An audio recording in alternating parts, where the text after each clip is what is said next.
After my husband's company became successful, he started acting different.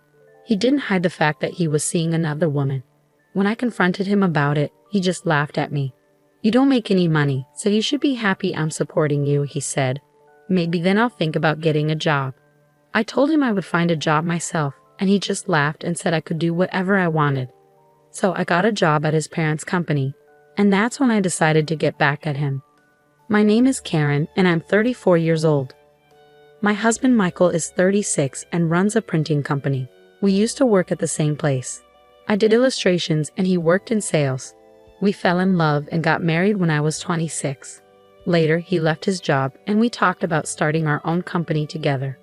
I wasn't sure what to do, so I talked to our business partner, Bob. We'd worked with Bob before, back at our old job. He was the CEO there and had his hands in lots of different businesses, especially dealing with advertising. Bob liked my illustrations and was keen to support us. He even put some money into our new venture. "I really like Karen's drawings," he said. "I'm grateful for her talent. Together, we'll make this company a success." I told Bob that I was on board, and we started running the company together. At first, things were tough.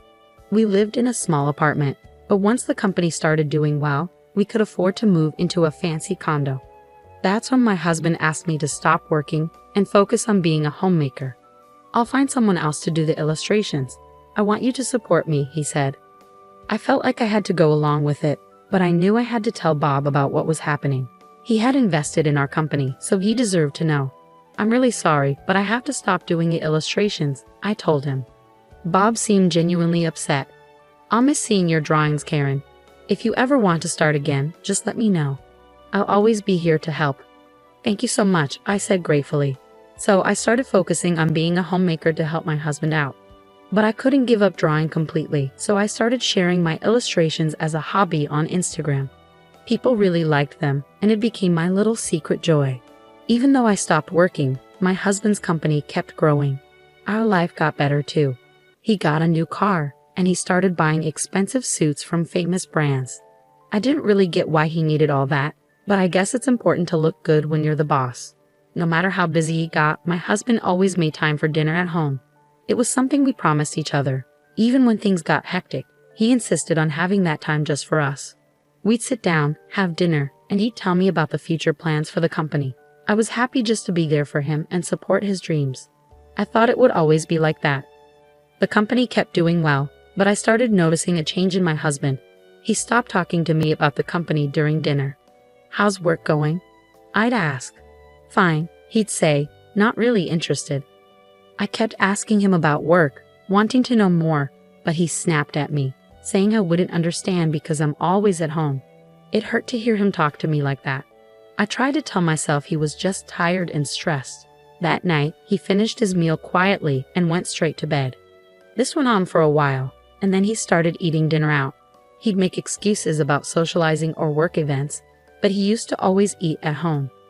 Even then, I'd wait for him, delaying my own dinner. But now he'd just leave without a word. And recently, he wouldn't even bother sending an excuse. When I brought it up, he'd just yell at me. It felt like he was a different person.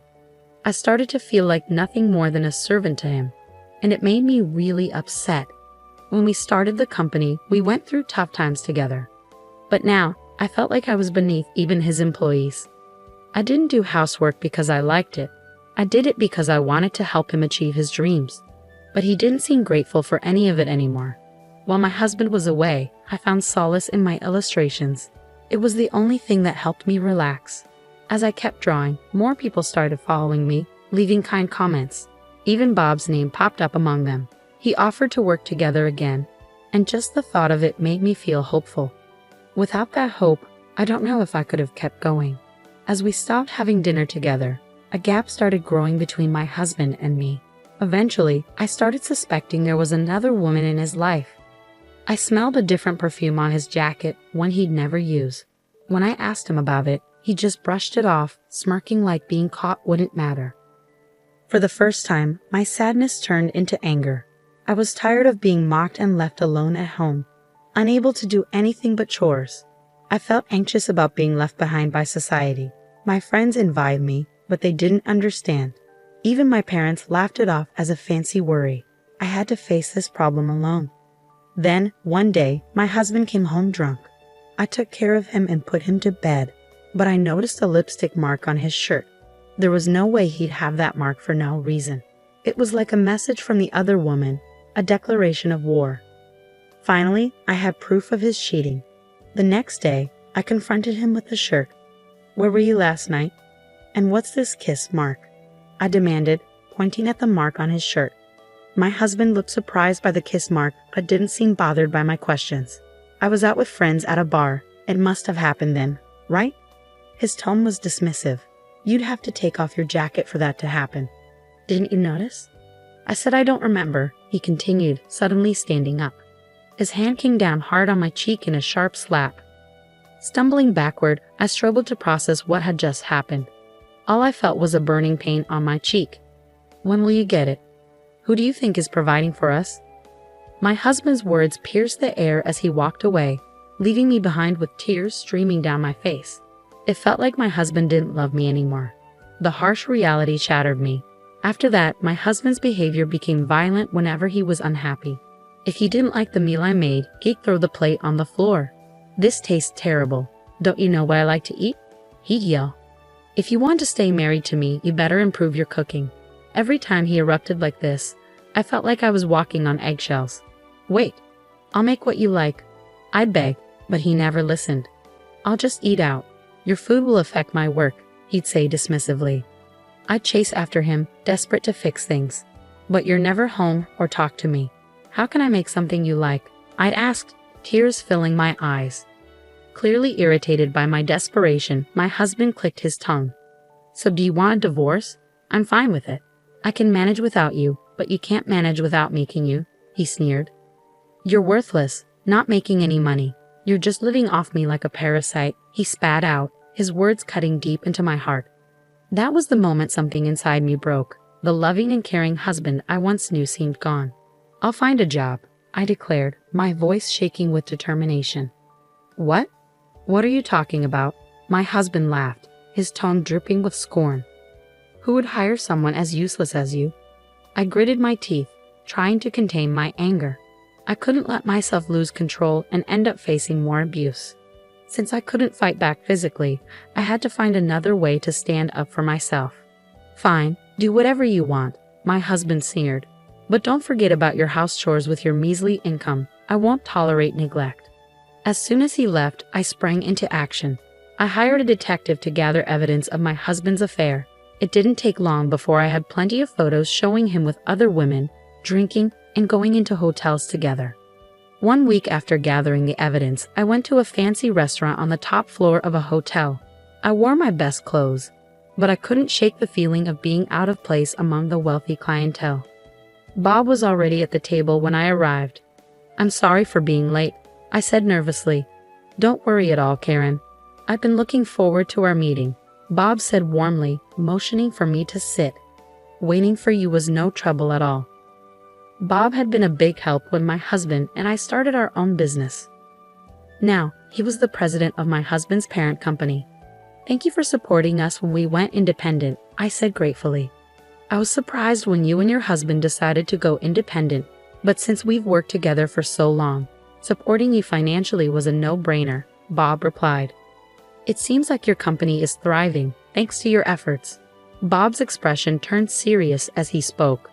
"But today, let's focus on you accepting my invitation, all right?" he said, offering a reassuring smile. "Yes, of course," I said, sitting up straight and returning his greeting. Bob had always been a big fan of my illustrations. He backed us financially when we decided to go independent because he believed in what I could do. He was also the one person who encouraged me not to give up my career to become a homemaker. We lost touch for a while, but he found me on social media and reached out, I explained. We started talking again through email and text messages. "But you always understood my illustrations so well, didn't you?" I asked, hoping to confirm our shared understanding. "I've always been a fan of your work, and I'm really happy you didn't give up on illustrating," Bob replied warmly. "But I never expected you to accept my offer to join my team." Bob had offered me a job as an illustrator before, but I turned him down because of my household responsibilities. Still, he kept reaching out to me, and it was only a week ago that I finally agreed to join him. In a conversation with my husband, Bob seemed hesitant at first, but then he looked me straight in the eyes. I hate to say this, but Michael's company has a pretty bad reputation. What? Really? I was shocked. Everything my husband told me about his job seemed positive, so this news from Bob caught me off guard. I've been working with him for a long time, but ever since the business started growing, the quality of work has gone down. Bob explained.